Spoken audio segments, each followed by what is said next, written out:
Winding down the spring semester across campuses, the month of May up and going. We take some time to look ahead to the 2025 Monmouth football season.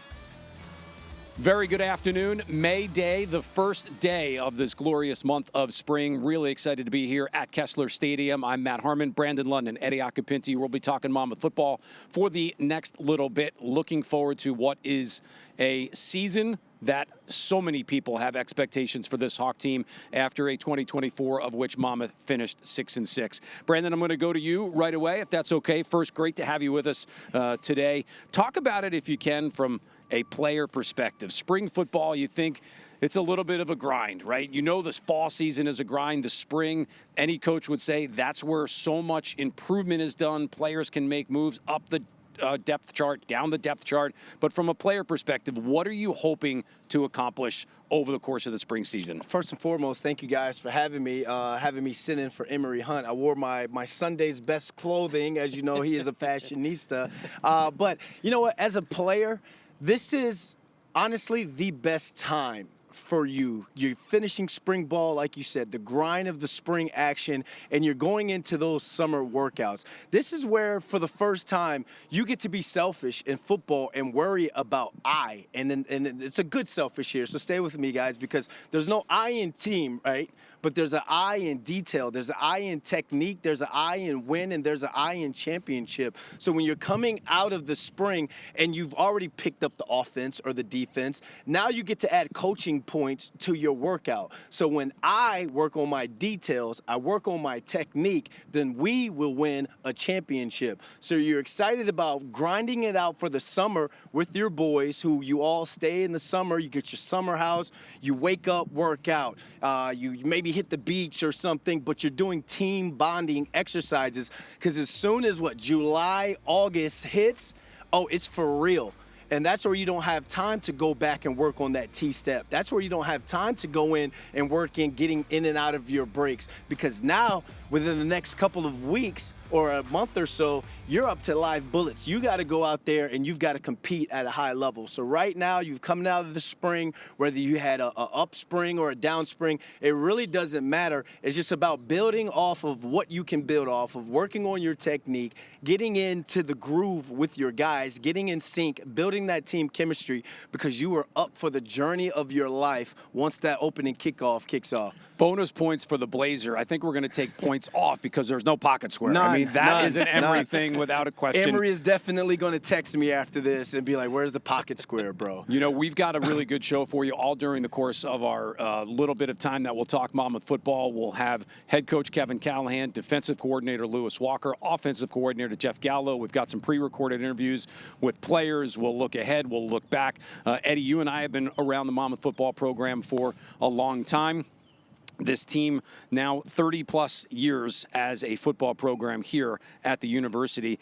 I can't remember a time, and maybe if you wanted to go to that mid-2000s when it was a little bit of a dynasty in the Northeast Conference, I don't remember a time going out of the spring and into the summer thinking about the season to come. The expectations are as high as they are around this Monmouth football team. Yeah, Matt, I think it's a fair point, and I think it's one, like you said, right? No one's probably seen, outside of Kevin Callahan and some of the coaches, more Monmouth football than you and I have. And one of the most interesting things coming out of last season and into this season, I feel like it's almost a lost art nowadays, where you say teams really want to build momentum towards the end of a season for the next, but they probably just say that. It's hard to mean that in this climate of college football with so much player movement and so much coach movement. But you can say that, and it can mean a lot of what you're trying to say and be very truthful here at Monmouth for this coming fall. We'll detail it during the course of our show, but so much firepower returns for this Monmouth football team this season.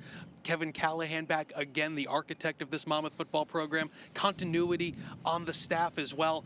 Matt, I feel like it's a throwback kind of season here at Monmouth where you knew the cast. They performed incredibly well last season, especially at the end of that season with wins over 2 ranked CAA teams, to now propel them through a spring and into the fall. The expectations are through the roof, and it's something I really feel, and we all are around this program, really feel like this team is going to cherish and really embrace throughout this course of the preparation, getting ready for the fall. Brandon, I'll throw you one more, and that would be knowing the coaching history that you have within your family. Thinking of Kevin Callahan, who will talk to Coach in a little bit, 30-plus years. He's been here since 1993. He's the only coach that the school has ever had. Having that continuity year in and year out, so very important. Yeah, it just goes to show you that the guys have bought in to Coach Cal. You could say, yeah, he's 30-plus years, and this day and age, there are a lot of athletes out there who don't like old school, who want to run away from old school type of football or even that type of mentality. But shout out to Coach Cal for being able to have an old school mentality but adapt to modern times.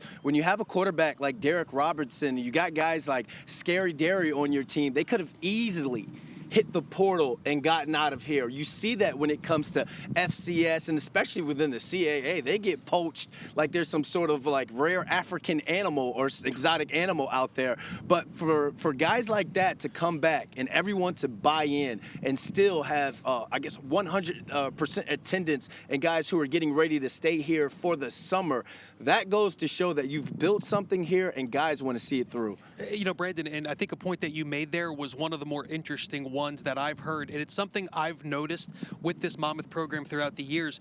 It's kind of a mixture. It's old school in its values, in its foundation. But one of the more interesting things that I've been able to notice, I think, Matt, we all have, this team has reinvented itself many times throughout Coach Callahan's tenure, whether it's the identity of what that offense looks like and who's getting the touches and where the production comes from, his ability to stay ahead of trends in college football when it comes to scheme and X's and O's and where the talent on the field is going. I mean, this was a run-oriented team for years, but if you look these last few years, and we'll detail this offense and exactly how explosive they are, there isn't anything they can't do on the offensive side of the football, and a defense that is improving and an emerging side of the ball that we're going to detail as well. It really, Matt, to me, has been one of the more impressive things to see. You know, normally coaches that have been at a school for an extended period of time, it's their way, they do it one way, and that's it. One of the things that makes Coach Callahan really special is his ability to adapt what Monmouth does on the field to the talent of the players while keeping those core foundational values intact. A Monmouth team that last year went 6-6 overall, 4-4 within the CAA, which, Brandon, you know, one of the best conferences in all of FCS football. You're traditionally seeing 3, 4, 5, sometimes 6 teams make the playoffs, so you know within the league it is a grind. There's no question about it. I want to ask you this. You talked about the importance of being here during the course of the spring, developing those bonds, but then think of it, and this to me is one of the ways the game has changed over the course of the last decade, and that would be you stay for summer. Now, you take classes during the course of the summer. The spring season it's over, and then we'll see you August 15th. It is, you are here all during the course of the summer months, and what a beautiful place to do it at, the Atlantic Ocean just a mile down the road. Like, hey, go ahead and take some classes, and we'll see you all during the course of what's going on in June and July. That makes a big advantage and a big difference for what Monmouth's trying to build. Absolutely. Here goes my back-in-the-day moment. When I was at UMass and we were in the Atlantic 10, CAA used to be the Atlantic 10, because of budget, being an FCS school, they only had enough budget in that summer to have money for only a couple guys to be able to take summer classes. So a lot of guys would go home, get jobs, you know, work out there. But we were trying to get everyone to stay. That's going into my senior year where we went to the national championship and lost to App State. But that summer leading into that season, I think we had like 95% of the team stay. We made sure we had guys like packed in little apartments, you sleeping on the floor, you had big guys feet up on your face when you're laying on the couch, you know, because you wanted everyone to stay to get that continuity. But then there's another C word that's so important in sports, especially football, the chemistry. It's the why factor. Why am I grinding through the spring workouts, winter workouts? Why are we doing two-a-days? It's hot outside. It's because I know that guy that's lined up right next to me. I know what his family situation is like back at home. I know what his money situation is like, his school situation is like, and I know why what's going to be that motivation for him, that inspiration to push through. I'm ready to line up next to this guy and run through a brick wall if I have to, because of everything that we went through, not only during the workouts, but from the summer and learning about that guy and his story. It's the why that gets these guys going and to build that chemistry and that continuity. Eddie, look back a little bit on 2024 and think of the building blocks of that season, of which Monmouth, you'd say a near miss, a win here, a win there. You're a playoff team. If you can get to 7, 8 wins for sure. They finish at 6-6. They bring back, in theory, the best quarterback last year in all of FCS football in Derek Robertson. He kind of went anti-portal. He decided to stay here at Monmouth. His season last year, tremendous. Look at his numbers. He went 283 for 435 attempts, threw for over 3,900 yards, and had 31 touchdowns. Think of a building block during the course of the spring. You keep the guy that last year probably had tons of opportunities to leave. He decides to stay. So many other players on that side of the ball stick with him, and now you have potentially, again, one of the best offenses in all of FCS football. Yeah, and it speaks to that word that we keep, throwing around, and it's expectations, Matt, but it's expectations that this team has that are earned and deserved. And I think that's the thing that's most interesting that I'm going to ask our coaches when they join us today is how the players are managing that. I'm curious to get Brandon's thoughts when we get talking about this, because it's one thing to go through the training that Brandon's detailing and go through all those experiences, but then to be able to do it again with that same core group of players with new additions as well, but to go through it again, and then what's that next step? That to me is going to be the most interesting thing, because if you're looking at it from the outside looking in and fans, you see the cast around Derek Robertson and you go, man, they're back. That's great. But now are these players going to play similar roles? Are they going to play different roles? But Matt, the point that you make about Derek Robertson is one that we can't overstate enough. He is the most important domino and was the most important domino in this past college football FCS season. I'll say it again in case you missed it the first time. That domino of number 12 for Monmouth, Derek Robertson, the domino of him standing upright and not falling over was really the key towards Monmouth into this offseason, and it's what has brought those expectations in, but it's also what told the rest of his teammates, no, I'm all in.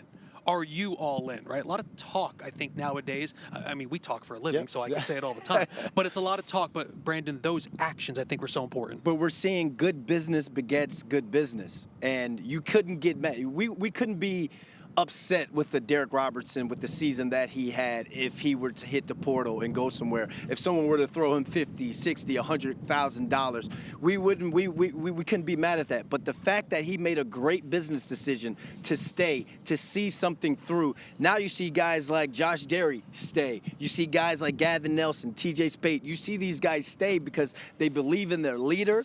And when it comes to their quarterback, they believe in their general. When it comes to their head coach, and now you can tell that this 6-6 team who came up short last year, they're hungry.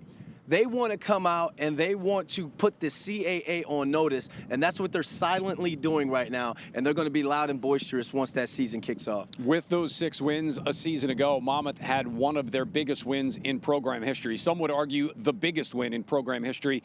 It was in the early part of the season. They beat FIU, which was a thrilling game, 45-42. Eddie, as many games that you and I have seen covering this Monmouth team, when you finally get an FBS win as an FCS school, you see it every season. You see FCS beats FBS, but when you're finally the team that does it, you put a little check in that box and you know you have accomplished a major feat. Yeah, and you're part of a pretty exclusive club, I think, at that point. And it's pretty cool, right? When you, Brandon, you could speak to this, right? When you are an FCS student athlete that knows what it takes to go out and win at an FBS team, that's pretty special. And that's saying something for a team that has won championships, that has advanced in the FCS playoffs. So to have that moment, and it really was a critical kind of juncture of the season. Matt, a couple of tough early losses for this Monmouth team a year ago, a big win at Maine, you kind of develop your confidence, but then to go down on the road, to be down, to come back, and the defense last season was much maligned at times.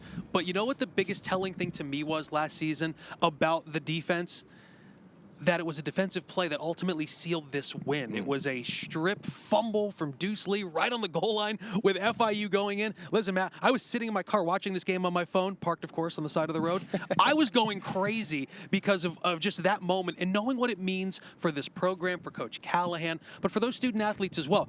We keep talking about the end of last season and ranked wins. You could point back to that FIU win to maybe give this Monmouth team the confidence it needed to move forward. Brandon, I'll throw you that name, Deuce Lee. Eddie just mentioned it. He's is a guy, if you think of it from the perspective of the offense, you get Derek Robertson back. On defense, you need playmakers. You need speed. You need guys who can go out, force fumbles, cause turnovers, make interceptions. Deuce Lee is a guy, even as a defensive back, is someone that this defense will build around in the offseason going into September. Absolutely, because we talk about football and it being old school, but the days of 3 yards in a cloud of dust is pretty much over. Now in the CAA, now throughout football in general, they're throwing that ball 30, 40-something times a game. So to have the luxury of having a CB1 that can be out on the outside and just be on an island and man guys up, be up in their face, you love that type of energy. And I'm a receiver, so when it comes to DBs, I rarely give them any sort of compliment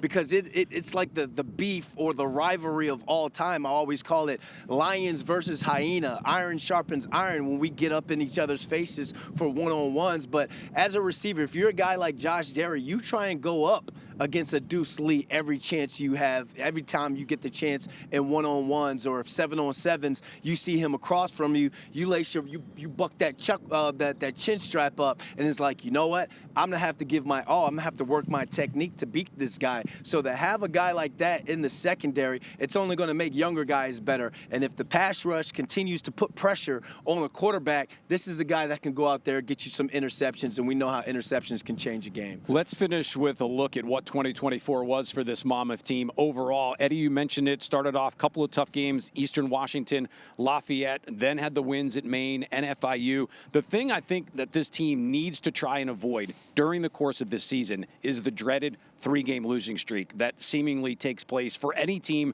during the course of a college football season, especially in league play. You can't have loss after loss after loss and know in the CAA that you're going to recover because it's just such a tough league overall. Yeah, and in and week out, you're playing a team that is a playoff caliber team. So all of those games are incredibly important because at the end of the season, when you look back at a resume, you can sit there and point to key wins on your schedule that would potentially be the reason why you got into the FCS playoffs. And Matt, I feel like it's a great point that you bring up, whether it is starting in the non-league and then it kind of goes into the conference season, or maybe a few players get injured and then before you know it, you've dropped a couple in a row and maybe you need to find your identity. I agree with you. It's so important to start fast, and Monmouth always schedules difficult, right? So they want to play the best competition that they can, but those lulls throughout the course of a season, you can't have, Brandon, these seasons are so short, and I know that there's extra games now. I know there's playoff games as well,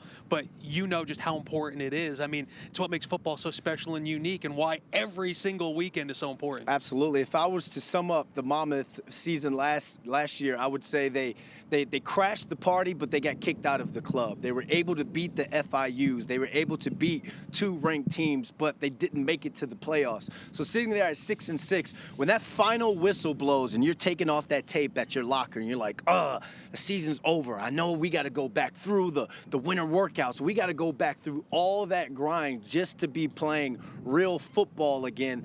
That's that bad taste that's left in your mouth is the reason why these guys worked so hard during the winter workouts, spring ball, and now everyone's coming back for summer workouts. You never want to have to sit there at the end of that final regular season game, again, while you're cutting your tape off and taking your shoulder pads off, knowing that this is it.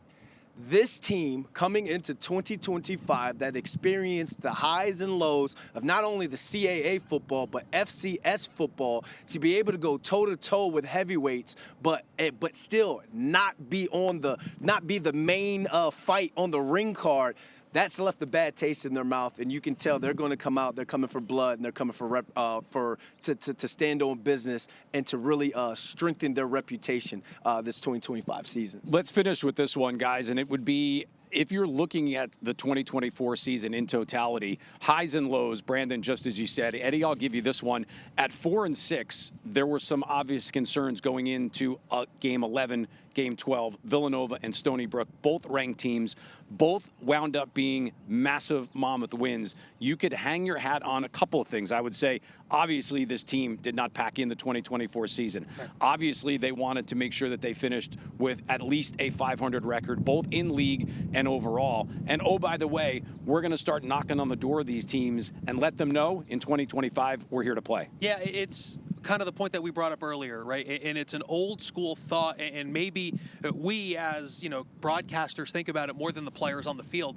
But to end a season the way they did, to have it roll into the spring season, like Brandon detailed earlier, and like we'll hear from some of the players throughout our show, and then have it now go into the offseason, I think is massive. Those last 2 games of the season for Monmouth, they scored 95 points. Knocking off Villanova, hanging 55 on a Stony Brook team that needed to win to get into the FCS playoffs. So if you're talking motivation, the only motivation you need to know is the team that Monmouth was across the field from that last game of the season. If they won, they continued playing. And Monmouth went in and they treated it like a playoff game. We were all there. They went in and said, you know what, we're going to start next season right now. And when we look back at the end of the 2025 season, and no doubt an incredibly successful one, we'll probably continue to look back at those 2 games at the end of 24 to tell us the blueprint for how this Monmouth team did what they did. Matt, it was, I think this gets lost in the shuffle. It was the way they handled that business. It was the physicality, the mentality that they brought to the game. You can take all the stats and all the scheme and you can throw it out. They were the more physical, determined football team in those games. It was impressive. Another term that we've used, it was old school, but it showed us something that we would be really excited about potentially moving forward, and we are into 2025. Just getting started on our 2025 review and preview show of Monmouth football. We'll do a little bit more of the preview side of it and look specifically at the defensive side of the ball. Defensive coordinator Lewis Walker will join us after the break. Stick around. Tons coming up on the Monmouth Digital Network. It's the purpose, it's the mentality. You get locked in, you take it out every single play. Come on! All together, all game long. There's only one bird that takes flight to the sky, and it's the Hawks. Let's go! Clap it up for God! Yeah!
I'm the director of the Cancer Center, designated by the National Cancer Institute. We are here to make an important distinction. There are cancer centers. And there are NCI-designated cancer centers. Recognized for world-class research and positive impact on their communities. No single person is going to cure cancer. It'll take a team effort. That's what an NCI-designated cancer center is all about. In New Jersey, there's only one, Rutgers Cancer Institute in New Jersey, together with RWJ Barnabas Health.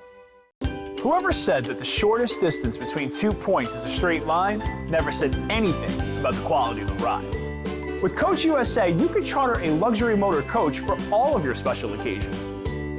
From your wedding day to corporate events, sightseeing, trips to the casino, sporting events, and concerts. Enjoy free amenities on board, things like Wi-Fi, restrooms, and movies. So to book your charter anywhere in the US or Canada, just contact our sales office today. Greatness never settles. That's why the Monmouth University Hawks drive World Subaru, the #1 Subaru retailer in all of Central and South Jersey. Visit World Subaru today, proud sponsor of the Monmouth University Hawks, or online at worldsubaru.com. Go Hawks! Yeah. Glad we got Jersey Mike's for the game. Wait, does our mascot look like Danny DeVito to you? Yeah, it does. That doesn't matter. This is a commercial for Jersey Mike's, where the subs matter most. Freshly sliced right in front of you. That's what they're all about. You on the cheer squad? And upsy daisy. Yeah! Ooh. Oh, don't worry about me. Focus on those subs. Where the subs matter most. It's a Jersey Mike's thing. A sub above. A beautiful spring day and excited to be here on the Monmouth Digital Network. Thanks for giving part of your day for us. We are talking 2025 Monmouth football. Expectations for this team extremely big. We talked about what is coming on the show. Still going to talk offense, still going to talk overall program with Jeff Gallo, with Kevin Callahan. Excited to bring into the show now second-year defensive coordinator Lewis Walker. Coach, thanks for coming by, giving us a couple minutes. Let's just get right into it with the spring game taking place last weekend. We were talking in our opening segment how important spring football is. I would imagine for you, looking to figure out how this defense makes the next step to be more of a premier defense in the CAA. Yeah, I mean, thank you for having me. Going through last year, it was a great run, and had a lot of stuff there that we left on the table. Look forward to continue to build onto that. This spring was a good segue into that, ending last year on a high note, coming back, developing these guys through the scheme, being the second year in it, and seeing how these guys continue to grow and buy into it. When you think of it, I think one of the things everyone likes to see is player development. For you, this was an important spring because you brought in several new coaches on the defensive side of the football. How is the integration, let's say, of what's been, in some ways, a brand new staff for you? Yeah, the thing that we did this spring with the new staff that came in, you bring back an alum in Kamal Dumas, who I had the privilege to coach his senior year here, had a tremendous career here. Bringing in Cody Cole in the defensive line, a guy that brings in a ton of energy, a ton of execution, a guy that played at a high level. And then also Lou DiRienzo, our linebackers coach, run game coordinator, who's been a defensive coordinator for several years, here to help me out, help continue to develop these guys. And the continuity between us right now, the energy is very, very great. And I think we're just building these guys on the right note right now.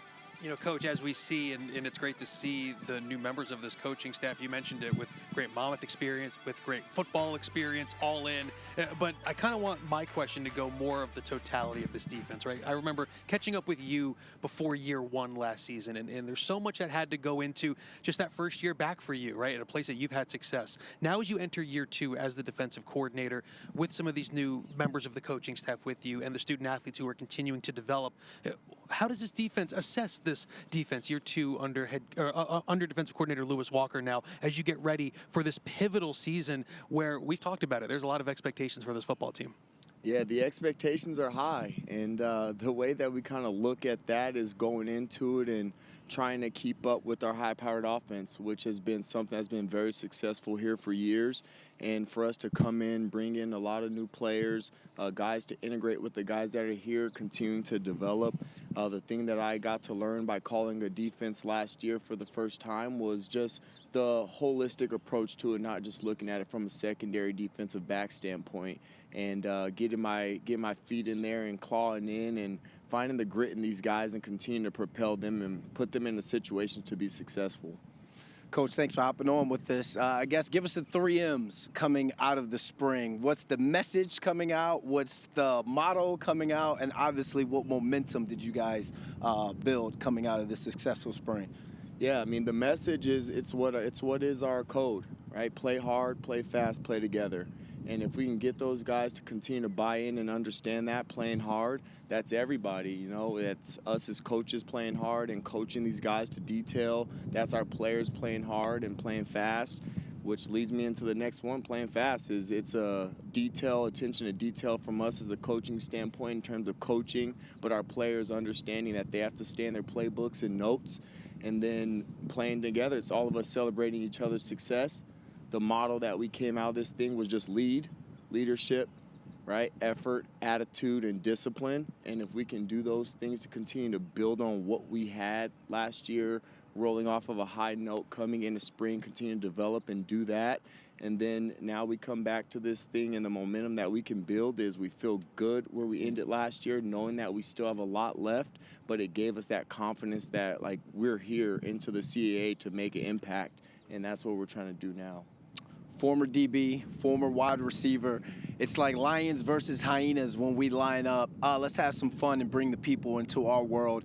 What were the DBs versus receivers, the one-on-ones, the jawing? What was that energy like this spring? We have a lot of fast guys on the offense, and those receivers, they play a great deal. from long guys to shorter, fast guys, speedy guys. As a defensive back, you know, when you line up every play, your mindset is the ball's being thrown to my guy every play. So when we go out and compete, we are iron sharpening iron, and our guys have that mindset, and it's a fun deal. We can go out and compete against guys that have a high level of productivity. I feel like, Eddie, you and I need to start saying that iron sharpens iron. Brandon said it. Coach just said it. We're missing the boat with some of the cool lingo that's going on. You know, it's been interesting to see because I don't know, Lewis wasn't here when Brandon said that. So the fact that former student athletes speak the same language, I think is so interesting because, guys, I'm not afraid to admit it. I've never used that phrase in my life because I've never played at the level that you both have. It's so funny. It's so cliche in football, though. Don't worry. Like, we've been saying it. I feel like it's forever. Like, my dad, you know, he was saying it back when I was a kid and stuff. When I learned something new from the players, when they say their new words, like lit and aura and all that stuff, I'm like, oh, I learned something new. Let me write this down. But iron sharpens iron. Don't worry about that, fellas. You're not the cool kids. Don't say that anymore. Eddie, don't start saying that. It would be out of place for you. It would be out of place. That was a lit interview, though. It really was. We do have some pre-recorded stuff from the spring game. Our Jack Bartek was able to sit down with some of the Monmouth players, including defensive back Izzy Clark-White. Here with Israel Clark-White after the spring game, a huge piece of this defense last year. 2 picks right at the top of the squad. What allowed you to step in as an underclassman and have such a big role? You know, as an underclassman, as a young guy, man, you know, it's time for you to step up once in a while. So I just had to take my keys, learn from the people in front of me, you know, just develop as time went on. Yeah, and now the roles are kind of flipped this year. You become one of the more experienced members of a pretty young defense. Yes, sir. How do you step into a leadership this role and kind of elevate your game to the next level? It's about, it's leadership. So it's about as a team. I want everyone to grow. I want all of us to win. You know, it's trying to win a championship. So if I know what's right, I'm going to teach the younger guys what's right, and we're just going to all play as one. Yeah, and it feels like you guys were a few plays away last year from what could have been a really special season. You got some big wins late in the year. How do you try and flip that this season and turn those tough losses into great wins? You know, just about finishing strong, you know, playing as a brotherhood. That's what we harp on. Like Coach Dumas say, our secondaries coach, today is the worst we'll ever be, which means growth. So now we're just working on finishing the game and, you know, playing for each other. And the defense really came along as the season went on last year. What can we expect from you guys this year as you look to build off of that strong performance late? You can expect, you know, making a lot of plays, you know, working hard, working even harder, going into the last seconds in the fourth quarter, you know, just striving to be the best every game. Certainly figure we'll hear his name a lot. Israel Clark-White, appreciate you taking the time. Thank you. Nice to meet you. Coach, I see you watching that interview. You look like a proud coach, like a proud parent. Kind of talk to us about Izzy. Like, let's remove the helmet here and bring the fans into what's he like. What's the work ethic like? What's he like out there on the field? Like, how proud are you of this kid and his growth and his development? Yeah, I think Izzy has overcome a lot of hardship in his life, and I think that's something where he brings it to the football field with the grit that he plays with, you know, the toughness that he plays with, and he's playing for something more than just the game, which when you can add that extra motivation, it just drives you and fuels you when adversity hits to just keep pushing through the wall. And, you know, Coach, let's stay on that point. And I know one of the things that we saw earlier in our broadcast, as we get a great look here at Israel Clark-White, is the energy that you bring to this team, to this sideline, to practice every day. How important is that energy and the preparation during that week for those moments that do, present the adversity during the course of a season? So how important do you kind of relate those two things and how you push through those more difficult times during a season?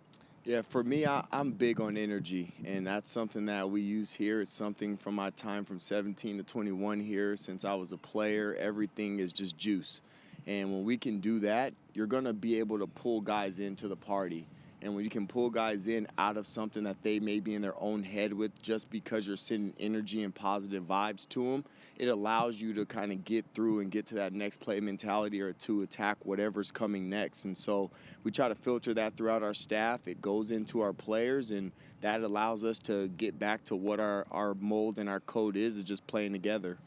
Coach, go ahead, Brendan. I got a football phrase for you guys. No iron sharpens iron. BYOE. Don't confuse us anymore. Bring your own energy. That's you hear him talking about the energy that guys bring. That's how football is played. So when we talk about guys going out during their workouts and you're working with the coaching points, coach is telling you your T-step needs to get better, you need to read. Now you bring that out there. You bring the cerebral part and you're working on your workouts. But it's 5 in the morning for some guys. It's 7 a.m. in the morning for some guys. You got to bring your own energy, and that energy comes from your why. So that's going to be you guys' new phrase, and I'm going to have you use it in a sentence by the end of this, by the end of the show. But that's going to get you some aura there, Eddie, when you use it. Okay, I'm in. Let's do it. Don't confuse Eddie too much with too many phrases. Coach, finish with this one if you can. When you look 2024 to 2025, tell me what keeps Lewis Walker up at night thinking, how do we get better in 2025? And you mentioned it before, keeping up with the offense, and I'm sure that's a friendly competition that takes place, but just on paper, how does the defense take that next step and Monmouth football is more balanced overall? Yeah, the thing that keeps me going and it keeps me up and my mind's always running is how do I put these young men into position to be successful, right? How can I teach it with clarity and detail to get them to understand it, to buy into it, to have confidence in what they're doing and believing in what we're teaching them. And when the product shows up and the results start to show up, that's where they really see it and that aha moment kind of clicks in, and that's where they continue to buy into it. And so those are the things that I just really try to focus inwardly, because if we can be successful, we are going to have to be able to do the little things and hone in on the detail. Very appreciative of you coming by, giving us a couple minutes. Enjoy a quick spring and a quick summer, because it's the end of August pretty soon, and the 2025 season starts just like that. No, thank you for having me. We're excited about this one here coming up. That is the defensive coordinator for Monmouth, Lewis Walker. Our 2025 Monmouth football inside look continues on Monmouth Digital Network. After this quick break, we're going to try to continue to hopefully bring our own energy. I'm the director of the Cancer Center, designated by the National Cancer Institute. We are here to make an important distinction. There are cancer centers. And there are NCI-designated cancer centers. Recognized for world-class research and positive impact on their communities. No single person is going to cure cancer. It'll take a team effort. That's what an NCI-designated cancer center is all about. In New Jersey, there's only one, Rutgers Cancer Institute in New Jersey, together with RWJ Barnabas Health.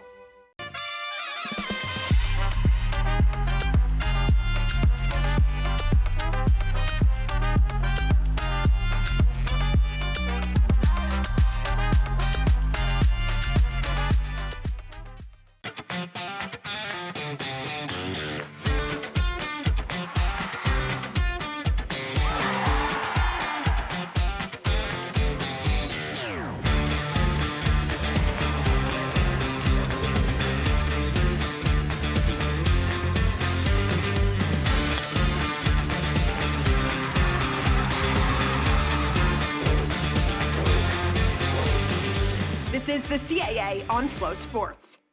Greatness never settles. That's why the Monmouth University Hawks drive World Subaru, the #1 Subaru retailer in all of Central and South Jersey. Visit World Subaru today, proud sponsor of the Monmouth University Hawks, or online at worldsubaru.com. Go Hawks! A Jersey Mike's sub bowl is any sub in a bowl without the bread. And this is not my real family. What did you do with our uncle? Oh, don't worry about that. Can I crash here tonight? Your favorite sub, hot or cold in a bowl. It's a Jersey Mike's thing.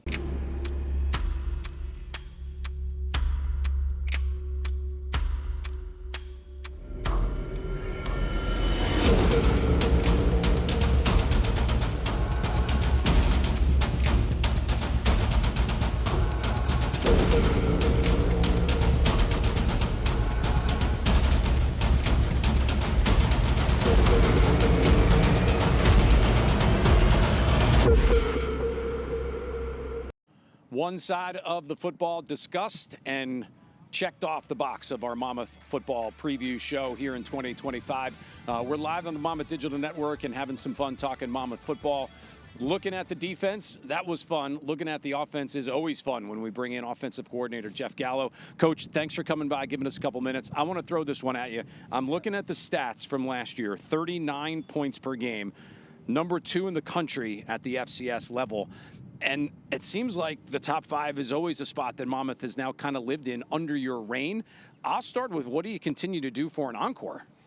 Yeah, we did some really great things last year, but when you watch the tape, there's so much room for improvement.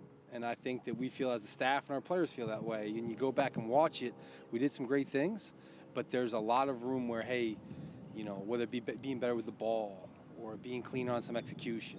So there's plenty of room for improvement. And that was our thought coming off of last year. We were able to retain a big group of those guys, which we're incredibly proud of. And now really how much can we, you know, the growth from the winter to the spring, now to the summer. You know, so much of the talk is bringing back Derek Robertson, especially in today's world. We talked about it in our open segment. I'm sure he would have had no trouble going somewhere else, made the commitment here to stay at Monmouth. You just used the word proud of bringing not just him, but several other players back. But start with the quarterback right there. That piece to know what he did last year to what he could potentially do again this year. Yeah, for us, it just goes through, the offense runs through the quarterback. And what he does is he makes everyone better at the baseline of it by the ability to distribute the ball, get the ball where it's got to go, when it's got to go there. We have a lot of talented players on our offense. We have a very, very good offensive line. It's his job to get the ball to the right spot at the right time. He can make all the throws. He's decisive with the ball. He keeps us moving forward. And, again, he just elevates everyone's level of play. And that's what great players do, right? They make everyone around them better. And that's what he does more than anything else. You know, Matt, I'm going to pass on talking about wide receivers. We'll let our resident wide receiver ask Coach Cal. I'm not going to take that from you.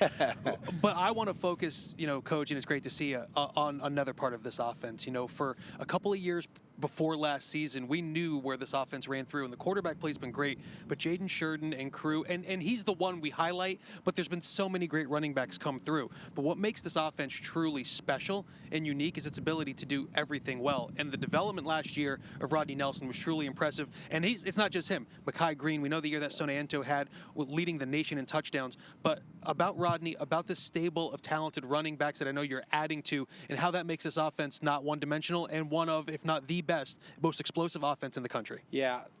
Again, I think Coach Dorsett, it starts there, does a great job at the running back room. We've had, 4 running backs go in the NFL over the last 5 years, something like that, amazingly. We've had fast players there, right? We have speed, and then we have a big guy when we got to have it, right? And so what Rodney has is he has that speed. He has speed, he has ball skills, he has vision, and he has power to him now, too. He can run between the tackles, he can get the hard yards, he can also get the wider runs, and he can catch the ball out of the backfield. So he allows us to be multiple in what we do. All right, so he can hurt you in the backfield, he can hurt you out of the backfield as well. And he has the speed to score. He is probably the fastest guy on the team right now. And then the rest of the room is same deal. Really good speed, ball skills are multiple, but it starts with they can still beat you from the backfield.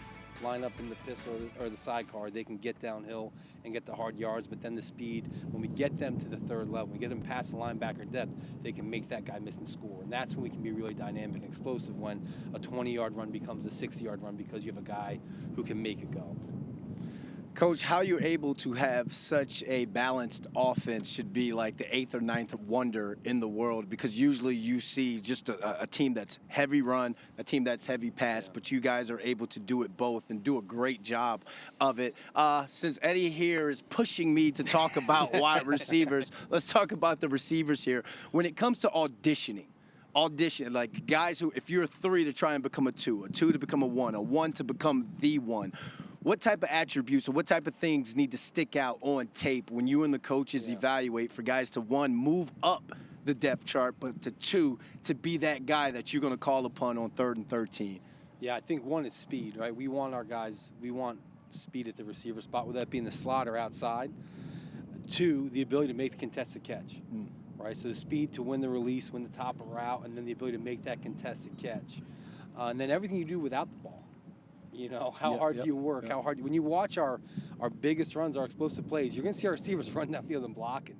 And so all those things, right, speed, right, the ability to make the contested catch, and then what you do without the ball, how hard you play. Those are just the 3 things that stands out. And when you get your opportunity, you got to make it count. We talk about the backs, we talk about the quarterback, the wide receivers.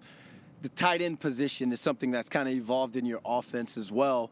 Talk about the tight ends and how that group continues to grow, and how much do you think you'll lean on them this season? Yeah, I think we are unique probably offensively because we can play in 11 or 12 personnel, and that's a huge part for us, and they make us multiple. They have Jack and Marcus both have the ability to score, to make big plays, but also to block in the box, to play in space. We can move them around. We can layer in tempo.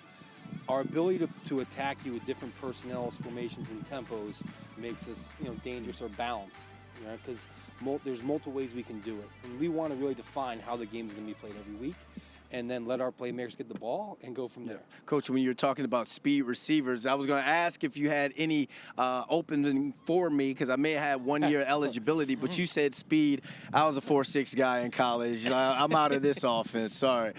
I don't know. I think we'd find a spot for Brandon. Hopefully, right? I'll tell you, it's a deep room right now. Yeah, that's what I'm saying. He might make me put my fingers in the dirt and go play tight end or DN. And I'm like, you can throw him out there and just confuse the defense. Like, what is that guy doing out there? They must have something special cooked up going on. He's got gray in his beard. What's he doing out here? Find a package. Formation it up. Coach, it's actually, Brandon, it's a funny point, but it's one that I kind of want to take one step further. As you mentioned that deep, talented wide receiver room, and all of those players coming back, it speaks to unselfishness, but I want to get your perspective on, they all bring something different to the table. They all have different skill set. They're, the words don't do it justice, I think, just how good, complete they are. It's like a basketball team with 5 guys that can shoot, pass. At least that's what it looks like to us upstairs, and just, what that room means and what you're able to do with so many different players. Basketball analogy is good. We talk about a starting 5 with that group of guys.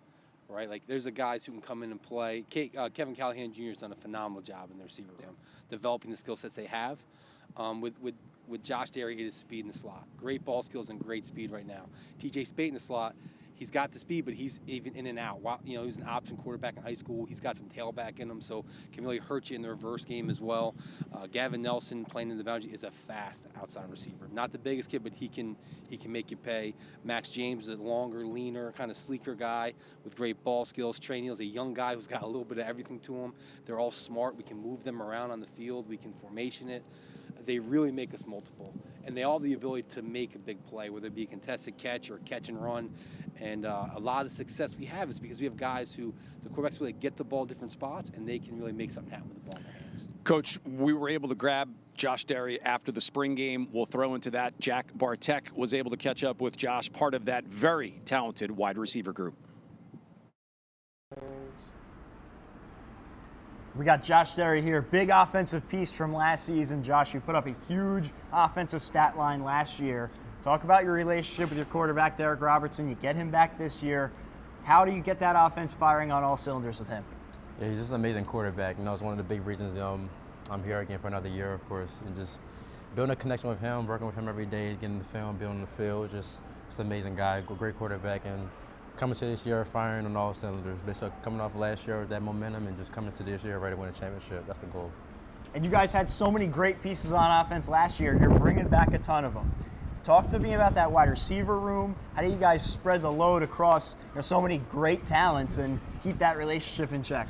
Yeah, we're just all a great group of guys. We all of us almost from Maryland, so very close-knit group of guys. We're just like brothers. We love the game. We constantly put in work with each other and just want to make each other better. So when it comes to the game, we all make plays. We just all celebrate each other. And you guys had some tough results early in the year last year. You mixed it in with some really great wins, especially down the stretch. What does it say about you guys as a group that you were able to bounce back from some close losses early and really recover that season at the end? Yeah, it was just a resilient squad. Came off 2 games, went 0-2. It was kind of tough, but got back to the drawing board, practiced the next day, and just got to work. That's a compliment to this group. We're ready to work every day and just ready to make our mark. The time is now, and we're ready to make that mark. Bringing back so many players from a squad that showed so much promise towards the end of the year last year, what can fans be expecting from you guys this season? Yeah, I think a lot of wins. 500 last year is okay, but this year we're definitely coming to a season where we're looking forward to going undefeated and win a championship, bringing a championship back to the nest. Well, fans will like to hear that one. Josh Derry will play a big role if that's the case. Appreciate you taking the time. Thank you. Scary Derry, my favorite receiver in that position room. No offense to other guys, but I mean, to watch this kid last year make the plays that he made, when you're coming from having a successful season like that, you're hungry. But sometimes you can get a little frustrated at the start of the season if it's not going the way that you kind of hoped and that you prepared for. Kind of talk about this kid's spring. Like does he get it? What's the work ethic like? And like, is he primed to have another big season? Yeah, I think Josh's biggest strength is his approach to football. From when he got here, he's a worker. He's smart. He knows the offense, and he's a worker. He's got great talent. He's got great work ethic. And when you match those two things, you get great results. And he's a guy where he's improved his speed even, and his catch race keeps him. He's not a big guy per se, but he plays big. You put the ball near him, he catches. He put some huge catches on tape in the spring. And so, yeah, we expect big things from him. And we talk about the biggest thing in this offense is we'll all eat together. And all the guys celebrate their successes, right? And so we have a lot of talented guys. Everyone understand they're going to get theirs, right? Make sure we're all winning together. We're all eating and having success together. And you have that duo of T.J. Spate and Josh Derry. I mean, you can go back to those LSU days of Odell Beckham Jr. and Jarvis Landry. How do these two push each other? Yeah, they're always pushing each other. They continually, when they get in the field, when they get the ball, it's like, hey, look what I did.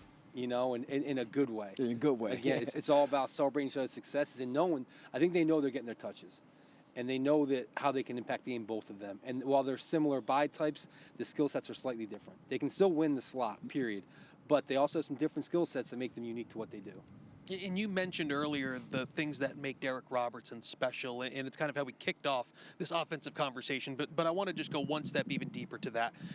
You've seen tremendous quarterback play, I feel, in every year that you've been here and been the offensive coordinator. You know, and you could chart it to Kenji Bahar, and there's so many great players before him. But with what Derek Robertson, coach, was able to do last year, you said it, every throw in the book he's going to make. But it's the confidence that quarterback has in receiver has in quarterback. Everyone seems to be evident because there were plays that are spectacular to us that to you probably see him every day in practice. So how do you, I don't want to say you coach that, but when you have Derek come in, hit the ground running last year, how do you even take that next step forward? Again, Coach Robertson's brother, Jimmy, does a great job with the quarterbacks. Derek has a full understanding of our offense. His edges, he knows what he's doing. He can diagnose the defense. He's decisive. He's got a great release, and the ball comes out. And his ability to dissect where the ball should go and get the ball of his hands to the playmaker is what makes him so dangerous and what makes all the receivers buy in, because they know you might be the fourth read on the concept. I might be getting this ball because he can get himself through a progression. So every receiver knows they're a viable option in this play to get the ball, which gets buy-in from everyone. The ball touches everyone, and that's where he's continued to improve. One, his body. He's really invested in getting bigger, stronger, faster to improve the whip in his arm. And two, just taking that last step of he knows his offense inside and out. We'll let him call team period. Like he's right in there with us right now. Hey, we talk about, hey, what do you like? You know, we start to mix things that can help him be successful. You know, so he's taking a whole nother step of having this additional year, body, and then also mentality to have a full grasp of the offense. And guys, we talk about that domino effect of him staying, and then you see receivers like Josh Derry and T.J. Spate stay. The fact that he can hit, he has the ability to get to that fourth read.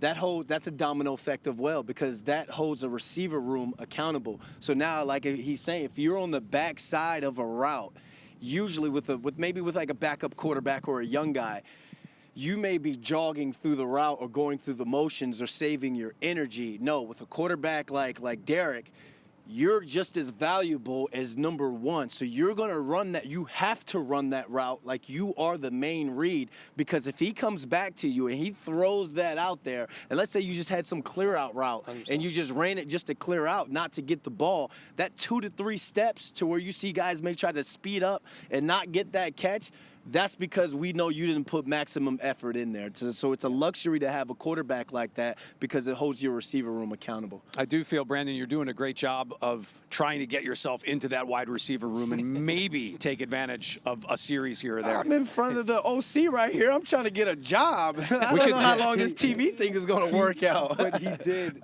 He's made some throws in games where, like, how do you get? We've never thrown that ball. Yeah. And when kids see that, like, all right, the ball can come to me. Yep. And the ball gets spread around. It's tough to defend then, because literally you have to defend the entire width and length of the field. Jeff, finish with this one if you can.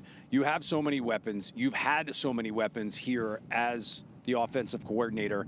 Every offense has what I would say core values, right? Every offensive coordinator would say, we want to try and be balanced. We want to try and take advantage of who we have.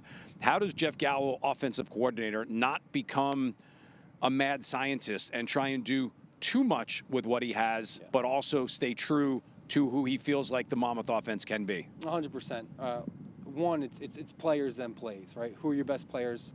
What are the plays that get them the ball, right? That's A1A. So as we look at everything goes to the scope of who are players and what are the plays that get them the ball. As long as we follow that formula, and we're going to really focus on this year just execution, right? We're not going to worry about expectations, just execution. How well can we execute what we do, right? Just focus on every day, can we have a championship level execution? If we can do that, then we're going to play the game on our terms, which is what we want to do. Whether we run it, pass it, play action, whatever it is, we want to play the game on our terms on Saturday. Rain, snow, wind, it doesn't matter.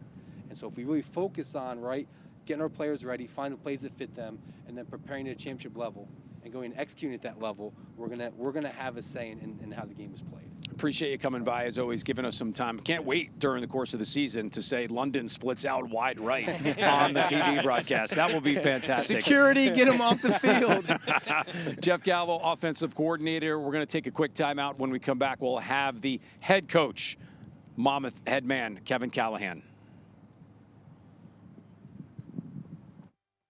Hey, what's up, roomie? Danny DeVito? Are you my freshman roommate? And that doesn't matter. This is a Jersey Mike's commercial where the subs matter most. You took both bunks. I got a lot of stuff. Where the subs matter most. It's a Jersey Mike's thing. Whoever said that the shortest distance between 2 points is a straight line never said anything about the quality of the ride. With Coach USA, you can charter a luxury motor coach for all of your special occasions. From your wedding day to corporate events, sightseeing, trips to the casino, sporting events, and concerts. Enjoy free amenities on board, things like Wi-Fi, restrooms, and movies. So to book your charter anywhere in the U.S. or Canada, just contact our sales office today. Greatness never settles. That's why the Monmouth University Hawks drive World Subaru, the #1 Subaru retailer at all of Central and South Jersey. Visit World Subaru today, proud sponsor of the Monmouth University Hawks, or online at worldsubaru.com. Go Hawks!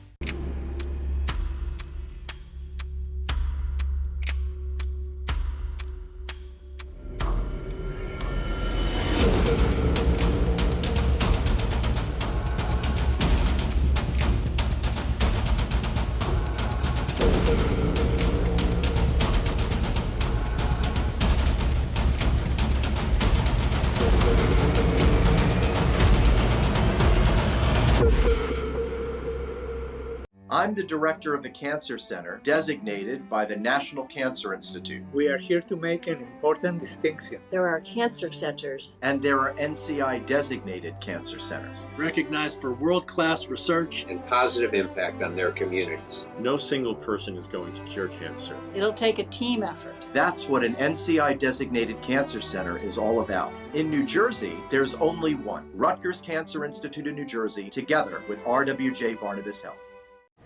Does our mascot look like Danny DeVito to you? That doesn't matter. This is a commercial for Jersey Mike's, where the subs matter most. Yeah! Ooh. Focus on the subs. Where the subs matter most. It's a Jersey Mike's thing. Fall of 2025 will mark the start of the 33rd year of football here in West Long Branch. He has been part of every single one of them. We're thrilled to welcome in head coach Kevin Callahan. Coach, first, thanks for giving us a couple of minutes. I know spring season coming to an end. We've talked defense with Lewis Walker. We'll go back to that. We just had Jeff Gallo on, so let's stick on the offensive side of the ball.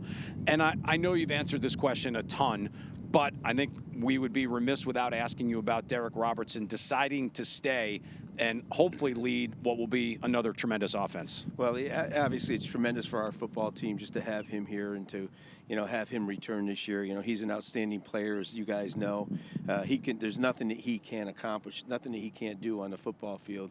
And off the field, he's one of the best leaders in our locker room. He's just an outstanding person, and to have him return for his fifth year, I think speaks volumes of who he is as a young man, and he wants to make sure that he's the leader that takes his program program to a championship. You know, early on, let's get that interview.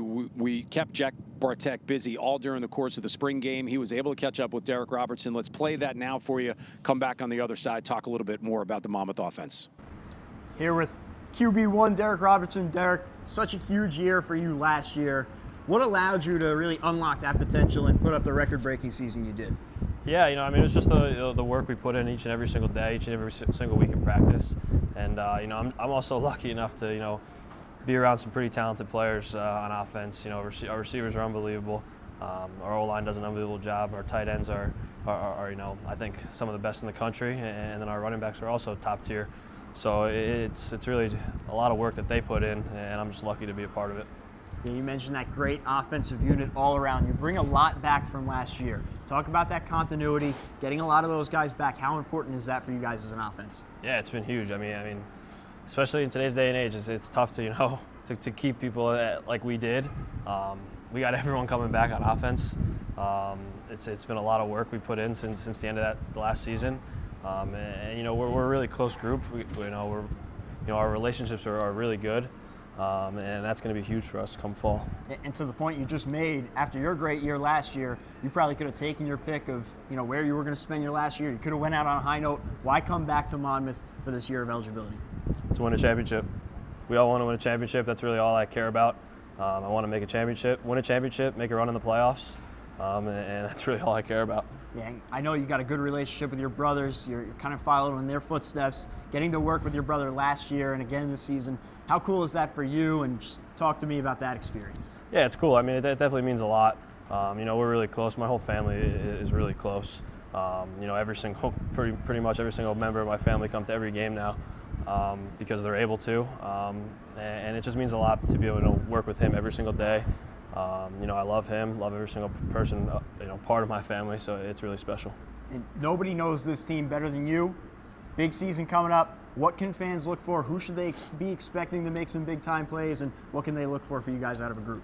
I mean, on offense, every single person that was making plays last year. You know, it's going to be exciting. It's exciting. You know, our defense is also going to be really, really good. You know, you'll talk to them here, but we got some really good players on that side of the ball as well. We're going to be a complete team, and we're going to win a championship. Derek, thank you very much for the time. Best of luck this season. We're all looking forward to seeing you guys take care of business here at Kessler. Thank you. Appreciate it. You know, to hear a student athlete getting ready to go into a 2025 season, Coach, talk about some of the foundational things and the ideals that I feel like have been talked about for a long time here at Monmouth. It's pretty refreshing to hear, and thanks, Jack, for that interview with Derek Robertson. He mentions why he came back, and it wasn't anything individual that he talked about. It was team success. And what about this Monmouth football program, Coach, brought back not just Derek, but all of those great offensive players and great players in general? Well, yes, Eddie. You know, the thing that strikes me the most about this current team is the locker room. We have a team that's extremely cohesive. They all genuinely like each other. You don't see one player walking to class by himself. You see a group of players walking to class. They're together on the field. They're together in the locker room. They're together off the field. They really enjoy each other's company. And in my experience, once you have a team like that, once you have that type of unity and cohesiveness, that usually leads to great success on the field. We've said things like leadership and preparation. I was going to ask you about Derek's leadership and preparation, but you took me back to my college days when it would be the guys in the sweatpants walking to class, walking to the cafeteria, because you know we athletes, we eat a lot. But what's that leaders? Take us to the why. Why are these guys? Why is your senior group? Why are they leaders? And take us through their preparation. What's that like? Well, I think the number one thing is the way that they've come up. You know, we're entering year number 4 in the CAA. And if you look at our history, year number 4 in the Northeast Conference, we won the championship. Year number 4 in the Big South, we won the championship. And that started a string of championship runs. And I think these guys, they're aware of the history. They know what came before them. And they know that this is the year to get it done. It's a team that's very welcoming, especially our older players. They welcome our younger guys with open arms. And it's really seamless from whether you're a freshman or whether you're a 5th or 6th year senior. Coach, my father, Mike London, has the utmost respect to you and what you've been able to do here in this program. I ask him every year, you know, son, father talk. What's your why? What's like, Dad, you still got the juice. What's your why? What are you doing it for still? Because he's been coaching football since, I was born. I'm 40 years old now. So, Coach, I'm going to put you on the spot here. What's your why, and how do you get your juices going? I mean, why not? You do it for the players. You do it for the guys on the team. You do it for the people in that locker room. I mean, people ask me all the time, and I guess it's a common question when you get to be my age or have coached as long as I have, have I thought about retirement? And I can honestly tell you, I've never even thought about it. And I guess when you start thinking about it, it's time to do it. And thank God I haven't thought about it yet. And it's these guys out here who come to work every single day from whatever their background is, and they come out here and they're all dressed the same, and there's equality on this field out here, and they just grind and get after it. And that's kind of what keeps me going. And you root for these guys to be successful, and you want to help them be successful. And while I still feel that there's things that I can add and contribute and help them along their way, I'm going to do that. My dad says he has 7 kids, but he really has 80 plus. If you know what that means, because you got the guys on the roster, you got 80 plus kids because, you're a mentor to them. So, we thank you, Coach. You do. You have 80 plus children, and there's not a day that goes by that one of them doesn't have an issue. Well, hey, Coach, for you, it's not 80, it's a few thousand, I think, at this Yeah, point. yeah, right? really. True, Eddie, yeah. Coach, I think the point that you bring up is an interesting one, and the impact that you hope to have on the student athletes, it's felt beyond the field here. As someone who spent a lot of years here working in the office down the hall from you, I can tell you that impact you've had, it extends far beyond the student athletes and the coaching staff, and it goes to everyone down here at the university. To that point, your ability to kind of change with the times, if you will, not your foundational values, not what you believe in as a football coach, but in how you put players in position to be successful. We talked about it earlier. To me, it's hard to find the most impressive thing about your impressive career, but to me, it's one of the things I always think is so really impressive. Is that player-driven, coach-driven? Is it you? Because you seem to always be 1 or 2 steps ahead of whatever trends are happening on the field. Well, I've always believed that if you're not making progress, you're losing ground. And you're right, Eddie. Every era that we've gone through in football, things have changed. The things that affect our team change. The thing that affects the guys on our field change. And I think as a head coach and as a coaching staff, we've got to be able to change along with them. We've got to see what's coming, and that doesn't mean that we turn our program upside down and have different values or each and every year. I think the fundamental values of this program have always remained the same since day one. But it's a different era now. The athletes is a different athlete than it was in 1993 when I came in here. And I think the coaches that have been able to sustain their careers have recognized that and have been able to adapt accordingly. Coach, not going to lie, when you say different athlete from 1993, that hurts, because I was here in 1993. That hurts. He knew exactly what he said. I knew where I was going with that. It was a subconscious but verbal message that you just threw my way. What we're going to do right now, we'll transition a little bit onto the other side of the ball. Our last recorded interview, this is defensive back Deuce Lee. Here with Deuce Lee after the spring game, one of the leaders of the defense last year is just a sophomore. You were calling the plays defensively. What allowed you as an underclassman to be able to step into that leadership role and really take charge? I would say definitely just hard work and preparedness. When I first came in my freshman year, the older guys, they got me right with the plays and everything, and I felt that, I did my duty, to, get a good understanding of the defense, be able to understand everybody's position on the field and what they're supposed to be doing as well as mine. And then, the coaches prepared me very great as well. So I'll just set it down to hard work and preparedness. So. Yeah, and last year, not only one of the biggest moments of the year last year, but maybe one of the biggest moments in Monmouth football history. An FBS win over FIU. It was slipping away late, but you were right there to force the fumble, recover the fumble. Take me through that moment, and how special was it for you? Yeah, so right before we went out on that drive, I feel like before we went out, the defense, we had faith. We had a lot of faith that we were going to get that stop. There was no doubt in our mind about it either. In my mind, as we getting down to the last play, obviously looked like he's about to score. But I just fell back to my fundamentals. The coaches, they preached. What's the name? Pulling the ball, making forced fumbles, everything. So I feel like I just fell back to my training with that. When the moment called, I answered. So it was a very exciting moment for me.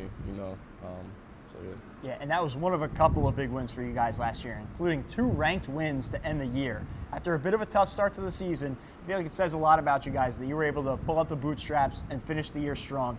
What do you think it says about you guys as a group that you battled right until the end? You know, those last 2 games, they're very important. You know, I feel like it says that, you know, we're not done. You know, coming up this season, like it's just a, you know, good kickstart into our upcoming season. Shows us what we can really do, you know, and if we can, you know, transfer that to every game next season, we're going to be a very great team. It feels like to that point, the level of expectation this year is kind of a championship level for you guys. You've been with the team in the spring now. You know the guys coming back from last year. What can fans expect out of you guys, and how do you feel like you've come along to this point in the spring? You know, we've had a lot of growth this spring. You know, I've seen a lot of guys improve heavily. I feel like the defense we're flying around. You know, upcoming season you can expect, you know, lockdown defense. We're gonna fly around, hit hard, cause turnovers, get the ball back to our offense so they can do what they do. You know, score a lot of touchdowns. So, you know, but yeah, we just had great jumps this spring. You know, I feel like we ended the season off strong, and then we're, you know, improving more this spring, and then we're gonna improve in fall camp, and then, you know, we're gonna be ready. So. Music to Hawks fans' ears. Hopefully some championship results for the expectations. Playmaker, Deuce Lee, thanks for taking the time. Thank you. Shout out Jack Bartek. Great job with those interviews after the Monmouth spring game that just took place last weekend. Back here, flip over. Deuce Lee expected to be part of hopefully an improved defense in 2025. Coach, and I'll ask you this, and it's a difficult question in some regard to ask. The last couple of years, so much of the talk has been Monmouth can score points with anybody, but you haven't been able to make enough stops defensively to get from 3-5, 4-4 in the CAA. You mentioned before going into year 4. That, in some regards, is the question that everyone will go into August still hoping that there's an answer for. Well, I think there is an answer, and I think that, you know, this is a year where you're going to see the defense really take a major step forward. I mean, we've had some staff changes on that side of the ball in each of the last 3 seasons, and I think that's caused some of the uncertainty or some of the disruption there. But now we've got a staff that's together, you know, with Lewis Walker coming back in a year ago to be the defensive coordinator, Cody Cole, Kamal Dumas, Lou DiLorenzo. That's an unbelievable staff, and they're doing a great job with our players. I think you're going to see the result of all the hard work they're putting in on the field this fall, and I'm really excited for that.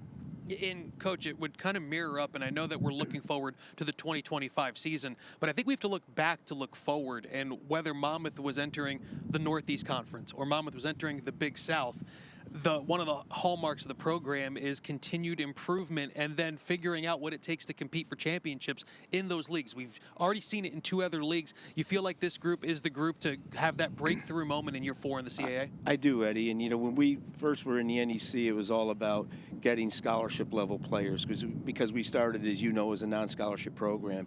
Once we got to that level, we started competing for and winning championships. When we went to the Big South, it was very evident in year 1 that we needed speed. And so we went out and recruited speed, and we still have retained that speed. We're a tremendously fast team right now.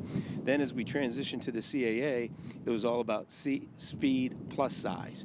And we didn't necessarily have the size, where in the Big South you could play and win with a 210-pound linebacker. They better be 235 in this league.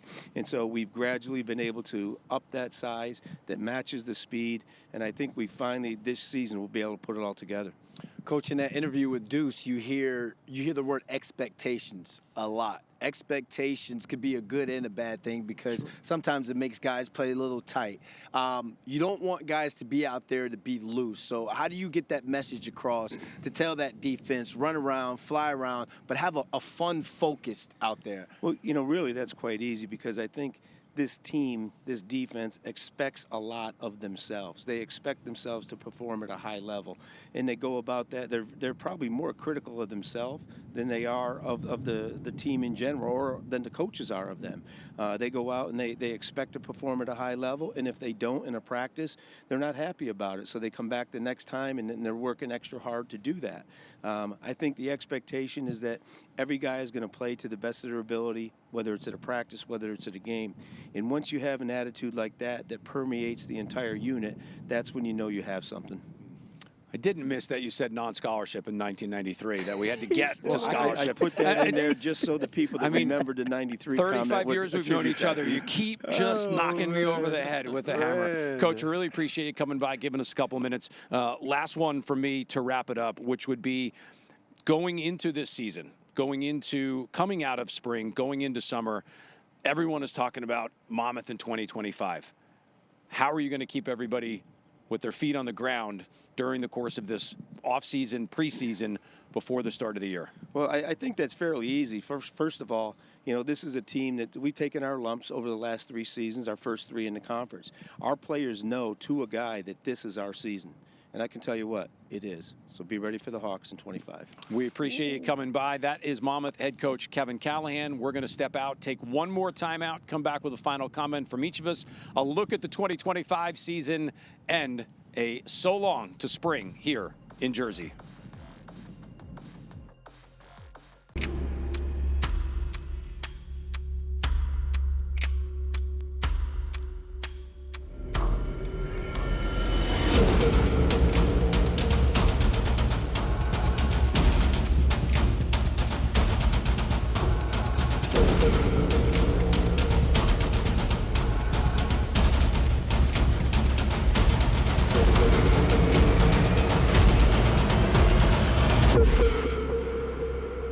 Greatness never settles. That's why the Monmouth University Hawks drive World Subaru, the #1 Subaru retailer at all of Central and South Jersey. Visit World Subaru today, proud sponsor of the Monmouth University Hawks, or online at worldsubaru.com. Go Hawks! Whoever said that the shortest distance between 2 points is a straight line never said anything about the quality of the ride. With Coach USA, you can charter a luxury motor coach for all of your special occasions.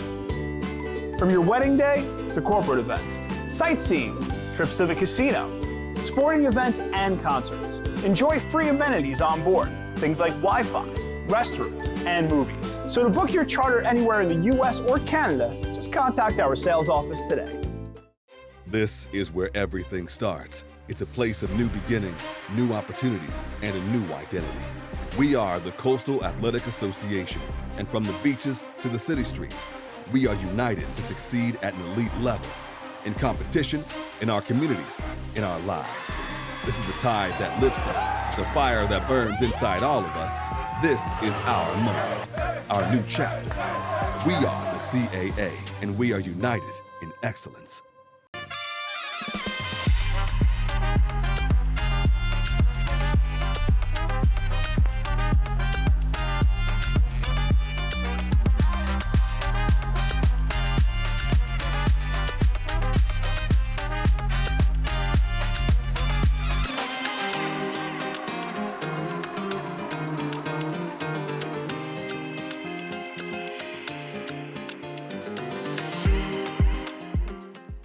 Hey, what's up, roomie? Danny DeVito? Are you my freshman roommate? And that doesn't matter. This is a Jersey Mike's commercial where the subs matter most. You took both bunks. I got a lot of stuff. Where the subs matter most. It's a Jersey Mike's thing. Last segment for us here on our Monmouth Football MDN preview, looking into what should be a fantastic 2025 season. Welcome back here. Thanks to Lewis Walker, Jeff Gallo, Kevin Callahan, all the players that have been part of this as well. Guys, NFL draft has come and gone, and Monmouth, as Coach Gallo pointed out, has put running backs in the league the last couple of years. Another one that we'll finish with. Brandon, let's talk about some guys that spent considerable time here at Monmouth, maybe finished somewhere else. Sone, actually the opposite, started somewhere, finished at Monmouth. I know you are so in depth with what goes on when it comes to NFL draft type stuff. Yeah. Let's get into Dymere Miller, who had a fantastic career here, finished last year up the road at Rutgers, but when he was here at Monmouth, he was as good as a wide receiver at the FCS level. Yeah, this kid's special, and I wish him nothing but great luck when it comes to going out there to Florham Park and trying to make a team. I think one thing that he did so special, one, he put his speed on tape every time you got a chance to watch him, but he didn't just use his speed as a crutch.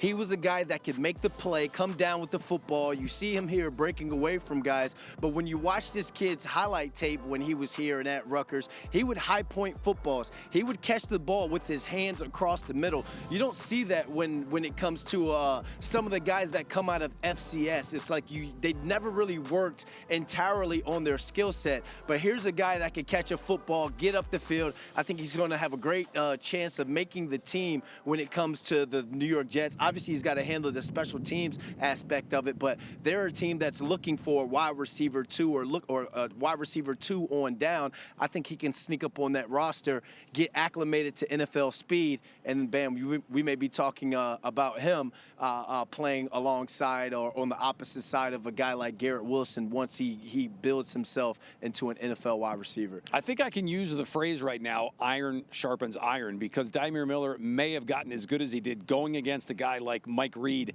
every day for the years that they were here together as part of the Monmouth football program. Yeah, I'll see your iron sharpens iron, and I'll raise you or bring your own energy. Here's a guy that used to fly, well, still flies around the field. He can get from hash to numbers, in between hash to hash, and he'll punish you if you come across the middle. I think it's a great thing for him to go to the Carolina Panthers, who had a run towards the end to get better, but defensively they could use some help on the back end.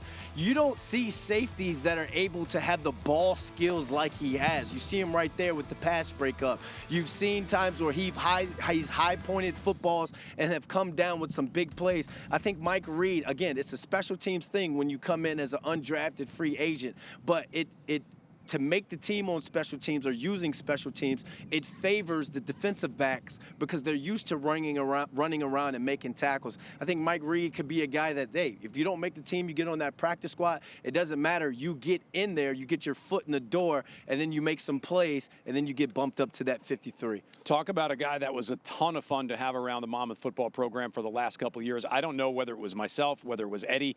How many times did you finish a drive with the sentence, touchdown, Sonaento? Matt, I mean, last year, at least, it happened 25 times, right? Regardless of who was doing the game, you knew that if you went into the game, Sonaento was going to score. He scored in every game for Monmouth last season. He's going to leave Monmouth as the #2 touchdown scorer in program history in just a couple of seasons. Really impressive. And I love the landing spot that he ended up in, going to the Baltimore Ravens, a team that values power running. And in a weird little twist of fate, he's going to be competing with another former Monmouth running back in Owen Wright when he's healthy. That is two players that wore the blue and white here at Monmouth and each scored a ton of touchdowns. The thing that makes Sonaento so impressive isn't just the power. It isn't just the vision and the experience, and he started his career at Harvard before coming to Monmouth. It's the combination of all of that. If you see Sonaento and think he is only someone who's going to gain short yardage and he's only a goal line back, I don't want to ruin your surprise, but you're going to be wrong. He is a complete running back. He ran away from defensive backs at times this year. Those weren't all 1- and 2-yard touchdown runs. He broke many long runs over the last couple of seasons. Love the landing spot in Baltimore for Sonaento and for the chance to continue that Monmouth legacy at the running back position of making it to the next level. Eddie, could completely agree with you for Ento because he was the short yardage guy, but his game developed so much over the course of his time here at Monmouth. Let's finish with a couple of things first. Let's take a peek at the 2025 schedule for Monmouth, which will start August 29th, a Friday night up in upstate New York. It'll be against Colgate. The non-conference schedule looks like this. The first 3 weeks of the season at Colgate, at Fordham, at Charlotte.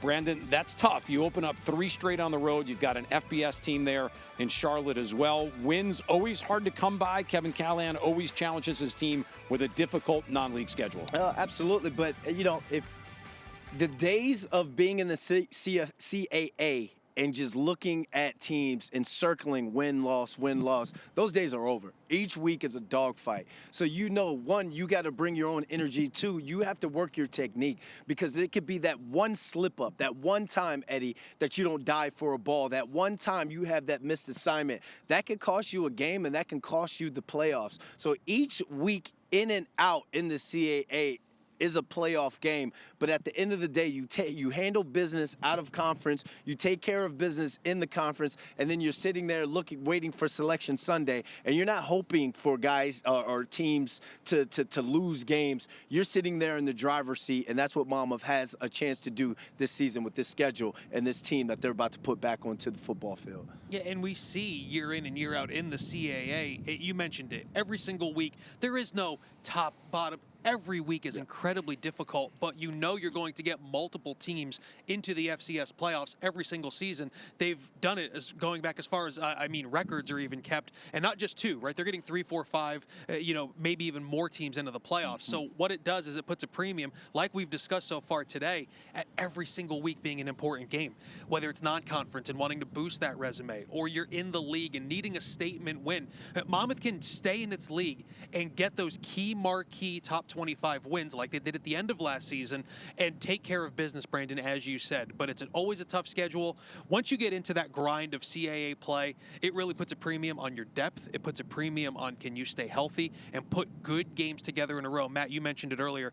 You can't go through one of those 2-3 game losing streaks. It's too good a league. The competition's too good. You have to be at your best every Saturday. Yeah, and in that schedule, Eddie, you mentioned getting into the CAA. Week 4, you've got Villanova coming in here to West Long Branch. In 2 of the first 3 weeks, not only do you play Villanova, you play Stony Brook. Those are the 2 teams we talked about, those big wins at the end of the season for Monmouth in 24. Those will be 2 of the first 3 league games in 2025, a season that will run through the end part of November. We've been waiting for it for the better part of 90 minutes. We are going to finish the show with Brandon London's keys to a successful 2025. Ooh, and I have a single cam on me here. Let's have some fun with this one. Obviously, we've talked with Coach Lewis Walker, defensive coordinator. The defense has to be a liability. The defense has to be an asset, not a liability. We talk about this high-powered offense and this offense that's able to put up points on absolutely every single defense that they see. But this is the defense's year. This is the year where everyone on the shore gets excited and comes to Kessler Stadium to see the defense rise and create chaos. That is going to get this Monmouth team into the playoffs. My second one, and as a receiver, I cannot believe I'm saying this, but you got to keep that run game going. Who is going to be the next Sonny Into? Who's going to be the next Jaden Sheridan? You can be the first of your name, Rodney Nelson. Come on down to the Price is Right. This is going to be your run game, and obviously you're going to have a crew behind you because, you could talk 2-3 deep at running back on this team, but collectively, you guys got to continue to move chains. You know you're going to build a lead with this high-powered offense, but when it comes to that 4-minute offense, tell your parents to get their camera phones ready because you've got some runs that you can't wait to post on your social media. Last but not least, you got to go undefeated in your out-of-conference FCS games. Take care of business outside of the conference. This Monmouth team, they're not scared of a FBS Charlotte, not at all. They've already went down last year and knocked out a FIU team. So Charlotte, it is what it is. The committee doesn't fault you for a FBS loss, but when it comes to the Fordhams and the Colgates, don't let them sneak a win and be able to go and beat their chest off of beating a CAA team. Again, this is a season where you guys have been you've been salivating out the mouth since the end of last year. Handle business week in, week out, and continue to put the CAA on notice. But that's going to start with the defense, the run game, and taking care of business. Dare I say, bring your own energy? There you go. See, that's that 1993 Matt coming back, remember he had the cowboy collar, the big elbow pads. Now he's saying bring your own energy. Let's finish, Eddie, a bonus key from Eddie Acapinti. Yeah, and Matt, I think it's going to be the word that you've heard us say for the better part of the last hour and a half, and it's going to be how this Monmouth football team, with all of this firepower and all of this experience, handles that first sign of adversity because the expectations are so high. I feel like right now the vibes are good, and they really should be, because this is a very good football team at every level.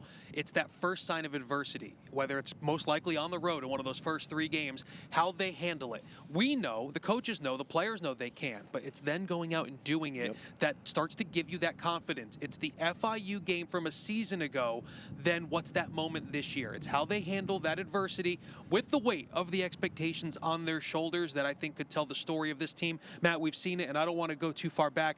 Monmouth's first playoff team ever a couple of years ago, if you remember, tough loss out at Montana, came back down at Wagner on the road against a team that they thought they would blow out. Big drive late, big touchdown late, 14-13 win. Only the real Monmouth football fans are going to remember that. Lonnie Moore scored, broke a tackle. That propelled them into the postseason, Brandon. It's moments like that that when you tell the story of a team and you look back, those little ones have really big implications. You remember those moments throughout the season when times get tough, but even deeper, you remember those moments years later when they honor you and call that team out on the field. You remember those moments with your brothers. And again, that starts with that chemistry in the summer, everyone buying in and having a chip on their shoulder by the way last season ended. Guys, this was a ton of fun. Brandon, thanks for coming by. No Pocket Square, but we'll have you back any time that you can swing down to Jersey. Thank you, guys, man. I had a great time down here. I mean, Coach Cal, again, I've talked to this guy many times through my work with the New York Post and when I was with SNY. He gets it, man. And if I still had 1 year of eligibility left in this offense with a head coach like that, I'd be down here on the beach with Eddie with suntan lotion on our nose.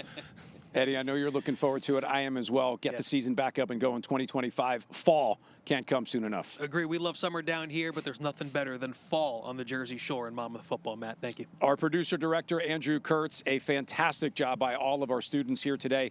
Monmouth Digital Network. Want to give a shout-out to Jack Bartek as well, who handled all of our post-game interviews after the spring game. Brandon London, Eddie Acapinti, Matt Harmon, thanks so much for spending part of your day with us talking Monmouth football. It is almost time to talk preseason. August 29th can't come soon enough. Monmouth opens up at Colgate. Enjoy your summer.